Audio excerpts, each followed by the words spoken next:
Bienvenidos al programa Abogacía Digital, el espacio en el que confluyen la tecnología y el derecho. Programa de la Barra Mexicana Colegio de Abogados. Soy Paulina Morfín y hoy platicaremos de la tecnología como herramienta para proteger el derecho humano a la salud.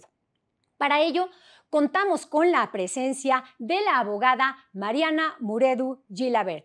Ella es egresada del Instituto Tecnológico Autónomo de México, cuenta con un doctorado por la Universidad Nacional Autónoma de México, ha colaborado por más de 20 años en el Poder Judicial de la Federación y en la Suprema Corte de Justicia de la Nación, es autora de diversas publicaciones, entre ellas del libro Regulación Jurídica del Expediente Clínico Electrónico. Es miembro de la Barra Mexicana Colegio de Abogados y es la coordinadora de la Comisión de Salud. Hoy es socia de los despachos Unánime y Advocatura. Comenzamos.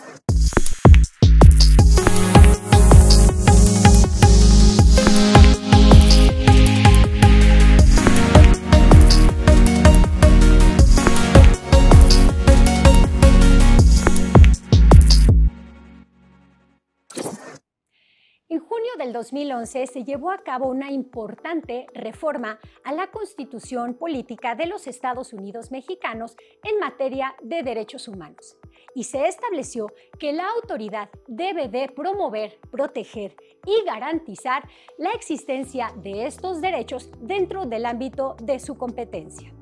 Uno de estos derechos es la protección a la salud. Finalmente, han venido trabajando de manera conjunta las autoridades con los particulares en hacer uso de la tecnología para que se puedan llevar a cabo los servicios de prestación de salud a través de la telemedicina e incluso mediante la creación del expediente clínico electrónico.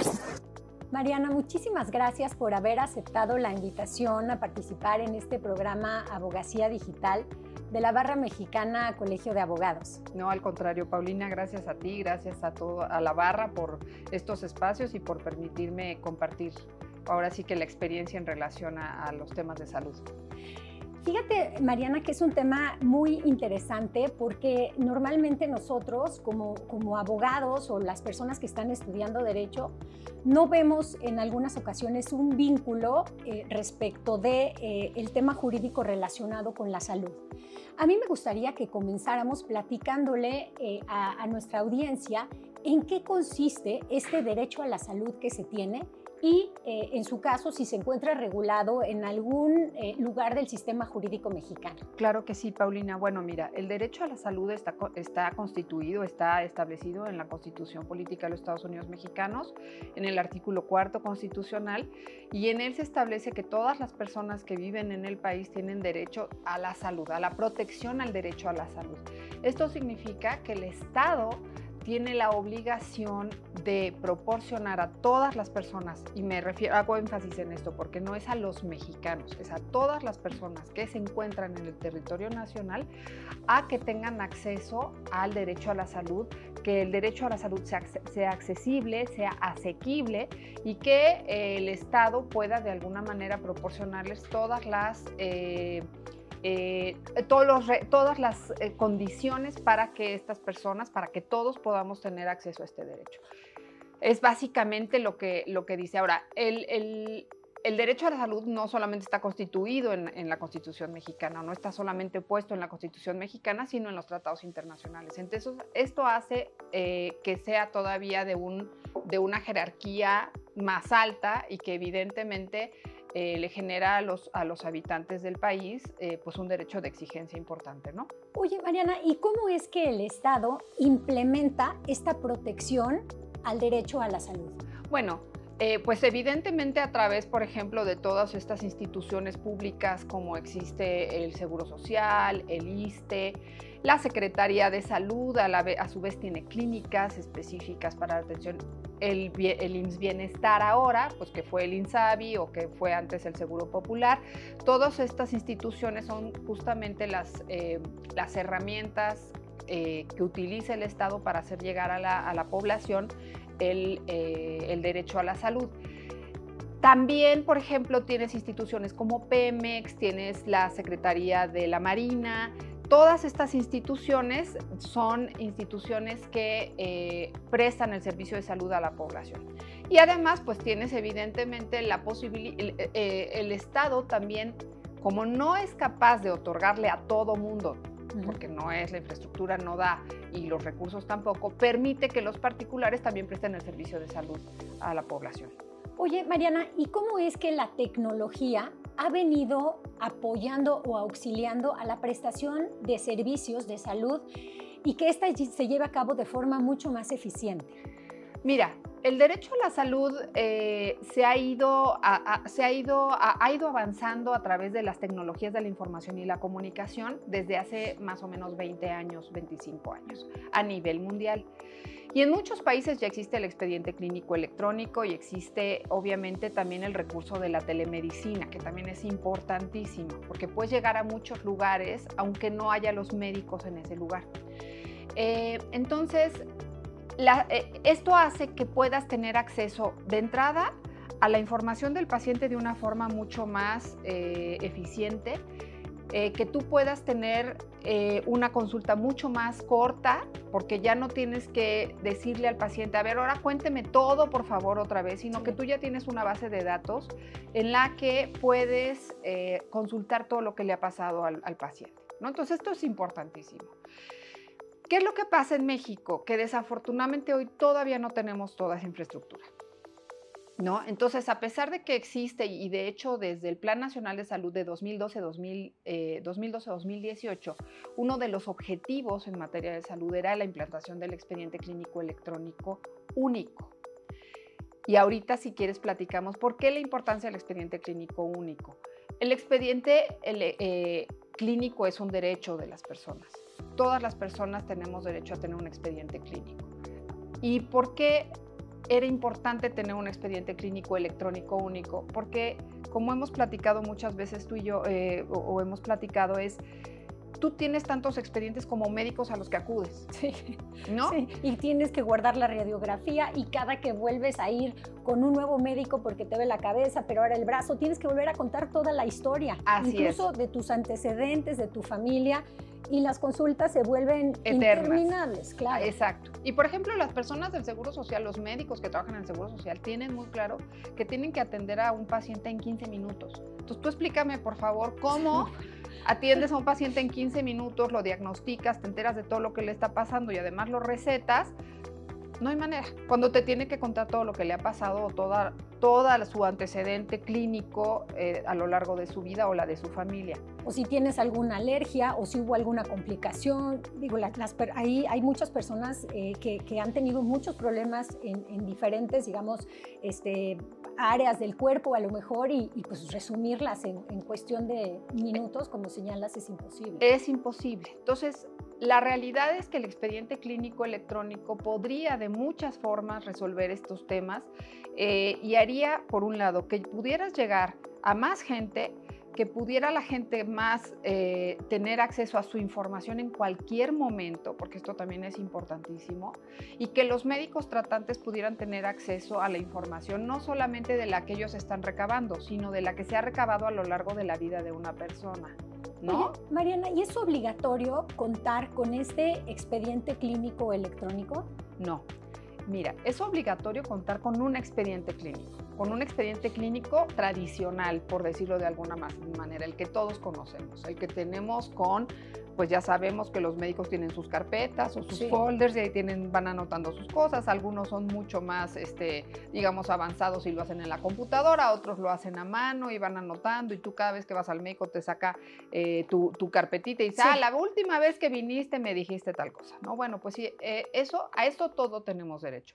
Pero no existe una obligación general a tener un expediente clínico electrónico. Y tiene una razón de ser. La razón de ser es que es muy caro y la infraestructura en México a nivel nacional hay zonas remotísimas en las que no hay manera de contar con, bueno, si todavía no contamos ni con internet, sería muy complicado contar con computadoras o con algún tipo de infraestructura que permitiera este desarrollo. Sin embargo, sí habría manera de pensar que a lo mejor en la clínica del lugar o en la clínica base de la región sí se tuvieran este tipo de expedientes clínicos electrónicos e ir avanzando en ese tema. Desafortunadamente en este sexenio no se le ha dado el realce. El sexenio pasado no se avanzó con el objetivo, a pesar de que sí estaba como un punto y bueno, y vino la pandemia. La pandemia nos abrió una visión nueva, porque nos dio, por un lado nos hizo ver qué oportunidad perdida el no tener el expediente clínico electrónico y qué oportunidad perdida el no haber desarrollado con mayor anticipación la telemedicina. Claro, por el peligro de contagio además. Así es, ¿no? Y que además no necesariamente te enfermabas de COVID, te podías enfermar de cualquier otra cosa y no podías ir al médico. Y entonces se empezó a desarrollar la telemedicina sin una normatividad que hoy en día todavía no existe, pero pues que la necesidad nos ganó y entonces empezamos a trabajar en la telemedicina. El expediente clínico electrónico está un poco estancado precisamente porque requiere muchos recursos o requiere recursos y además no existe una disposición específica que diga que todos tienen que tener el mismo expediente clínico electrónico. Tienes tantos expedientes como médicos, digamos, hayas acudido, ¿no? Así es. Y además te voy a decir una cosa, los expedientes clínicos electrónicos los hacen desarrolladores particulares. Y entonces o te lo venden o te lo rentan. Y sí hay una norma específica que establece cuáles son los estándares que tiene que cumplir tu expediente clínico electrónico. Pero hay dos cosas ahí importantes. No, es obligatoria, pero no, en el sentido de que si no la cumples no tienes ninguna sanción. Puedes seguir funcionando o sea, tú puedes seguir prestando ese servicio de expediente clínico electrónico. Y por otro lado, pues son muy caros. Entonces, ¿qué es lo que ha ido pasando? Por ejemplo, hay de distintos, por ejemplo, instituciones que tienen su expediente clínico electrónico, como es Pemex, como es la CEMAR, pero todos son diferentes. Hay más o menos un dato de que hay alrededor de 200, 250 expedientes clínicos electrónicos en el país. Y no se comunican entre sí. Y no se hablan. Entonces, el objetivo justamente de la NOM, que es una NOM 024, hace ratito hablábamos de la importancia de las NOMs, la NOM 024, que es sobre los registros de salud, electrónicos en salud, establece los estándares para el cumplimiento del diálogo que debe de haber entre los expedientes clínicos electrónicos. Sin embargo, al no ser obligatoria en el sentido que el seniano, de que toda norma tiene que tener una sanción.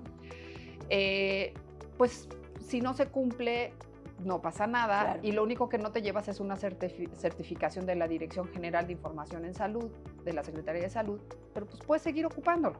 Entonces pues no pasa nada, pues entonces todos hablan, es como la Torre de Babel en los expedientes clínicos electrónicos. Y va teniendo su sistema cada médico para prestar servicios de forma más eficiente en lo individual, pero ¿qué pasa cuando ya se tienen que comunicar, cuando el tema se vuelve más complejo en situaciones de salud? Correcto. Oye, Mariana, y continuando con este tema del expediente electrónico, me gustaría abordar la cuestión relacionada con la privacidad de datos.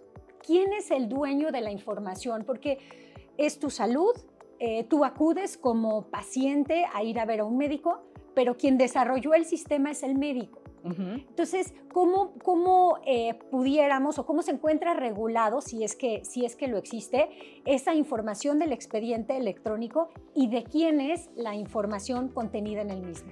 Bueno, mira, esto es una pregunta importantísima porque además es una discusión eterna que hay no solamente a nivel nacional, a nivel internacional. El problema que existe es que en México, en México tenemos dos normas que se refieren al expediente clínico. Una que es la NOM 004, que se refiere al expediente clínico tradicional, por decirlo de alguna manera, y la que establece todos los requisitos que debe de cumplir un expediente clínico. y la NOM 024, que es la que se refiere al registro, a los registros médicos o registros de salud electrónicos, ¿ok? La que establece todos los requisitos y en este sentido la que prevé el tema de la confidencialidad de la información es justamente la 04, la 004. Esta norma dice, es una norma muy chistosa porque establece en uno de sus puntos que la información, bueno, que el expediente clínico es del médico o de la institución en donde trabaja el médico, pero que el particular, el paciente, tiene derechos de titularidad respecto de toda la información que contiene el expediente. Entonces, ahí viene un problema, tú como abogada lo sabes. Dueño del expediente y titular de la información, pues es lo mismo. Sí. Entonces hay una contradicción ahí mismo.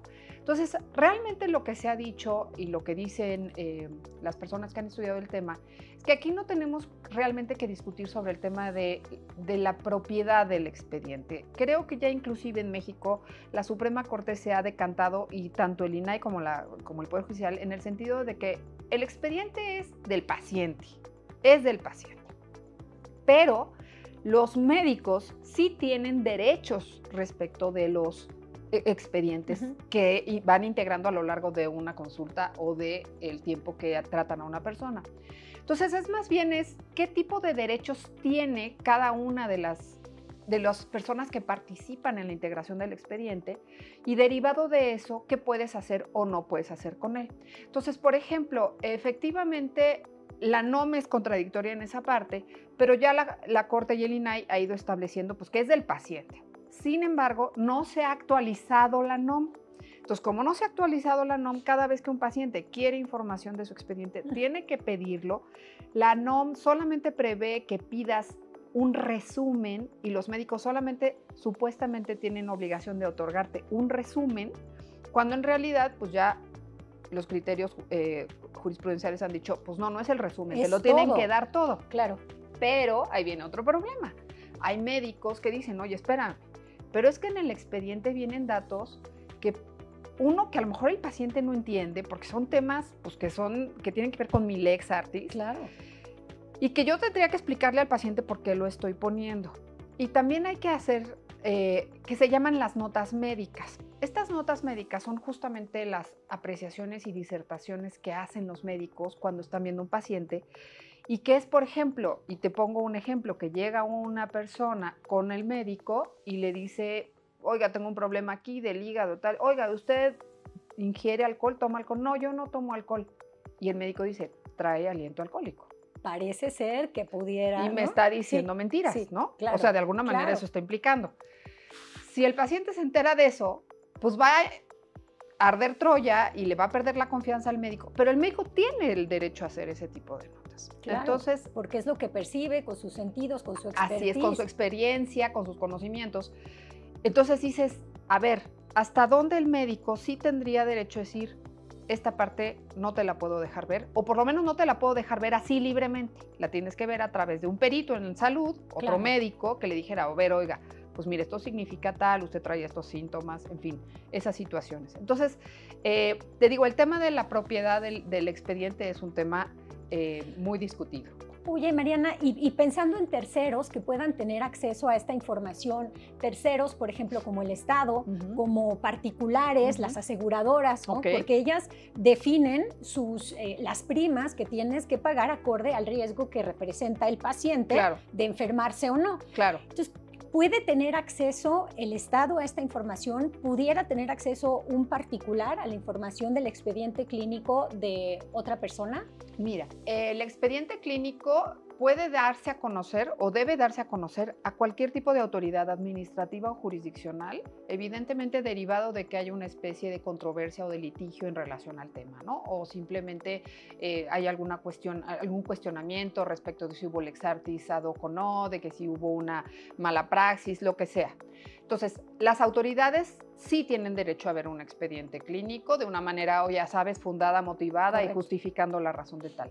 Las aseguradoras pueden ver el expediente clínico cuando tengan alguna duda de que el paciente o de que la persona está diciendo algún tipo de mentiras, porque puede ser el caso de que esté diciendo datos falsos y ellos sospechen, y entonces sí pueden solicitar también el ver el expediente. La regla general es que el expediente clínico solamente puede darse a conocer por los médicos a terceros con la autorización del paciente, salvo que sea menor, entonces tendría que ser los tutores, el que ejerce la patria potestad o el encargado del enfermo, ¿no? De hecho, por eso firmas un aviso de privacidad. Ya ahora cuando vas y visitas o acudes a un médico, ya te hace firmar tu aviso de privacidad respecto de tu información. Así es, porque ellos de alguna manera son responsables de esa información que se está sentando en el expediente. Y yo muchas veces pongo el ejemplo del expediente clínico psiquiátrico. O sea, ese es importantísimo y contiene información muy, muy interesante, ¿no? Y muy privada. Oye, Mariana, ¿y cuáles serían los retos que enfrenta hoy por hoy la telemedicina? Ok, bueno, el primer reto es que no tenemos una norma que la regule. No hay NOM específica. Hubo un tiempo en el que se pensó sacar una NOM y de hecho hay una NOM de telemedicina o de medicina a distancia que no se aprobó porque desafortunadamente las personas que en su momento integraban el comité que resuelve el tema de las NOMs consideró que todo lo que decía la NOM ya lo decían las leyes. Y ahí eso te lleva a un problema. Está tan esparcida la información en distintas normas que es complicadísimo para los propios médicos y para todos ver si se está cumpliendo o no. Entonces, a mí me parece que podía haber sido muy útil el tener una NOM específica respecto de la telemedicina. ¿Qué importa que se repita algún artículo u otro que esté reiterando lo que diga la Ley General de Salud o algún reglamento específico de la Ley General de Salud? Creo que eso no importaba. Entonces, el primer reto es que no tenemos una NOM específica. El segundo reto también, evidentemente, es la infraestructura, ¿no? Que no todo el mundo, desafortunadamente, contamos con el mismo tipo pensemos en la banda del internet. Es importante que tengan ya sabes, una buena, que se vea bien, que no haya cortes en las llamadas, en fin. Pero creo que es muy importante que se defina qué es telemedicina. Hoy en día, por ejemplo, con la pandemia, que fue un reto tan fuerte, la telemedicina la puedes entender hasta como un WhatsApp. Sí. Y el problema es en qué responsabilidad incurre un médico con mandar un WhatsApp. Decir, tómate esto, haz esto, tal, ¿no? Entonces es muy complicado porque no se ha definido ni siquiera qué se considera como medicina a distancia o consultas a distancia. Cuáles sí se valen, cuáles no se valen, ¿no? Sí. Hombre, seguro cuando tú eras niña, y a mí me pasó también, efectivamente cuando o tú a lo mejor hacías una llamada al pediatra, pues se contesta, es por teléfono. Sí, claro. Eso es una medicina, esa es una consulta a distancia. Claro. ¿No? Pero ¿en qué responsabilidad incurre hoy el médico con la normatividad que hoy tenemos, con las responsabilidades que hoy tenemos de darte una consulta así a distancia? Pues sin duda es un camino largo por andar que todavía tiene el legislador en nuestro país y esperemos que pueda aprovechar todos los avances tecnológicos que existen para poder emitir alguna regulación que pueda llevar al día esta vanguardia que ya tenemos en cuanto a la prestación de servicios de salud. Así es. Muchas gracias por habernos acompañado. Al contrario, Paulina, gracias a ti por la invitación. Como pudimos observar, la protección al derecho a la salud se encuentra íntimamente vinculado con la tecnología. Sin embargo, existe todavía un gran camino por andar para que el legislador pueda regular el expediente clínico electrónico y la prestación de servicios de salud a través de la telemedicina. Muchas gracias por habernos acompañado a esta emisión más de su programa Abogacía Digital y no se olviden de seguirnos en nuestras redes sociales como BMA TV MX. Hasta la próxima.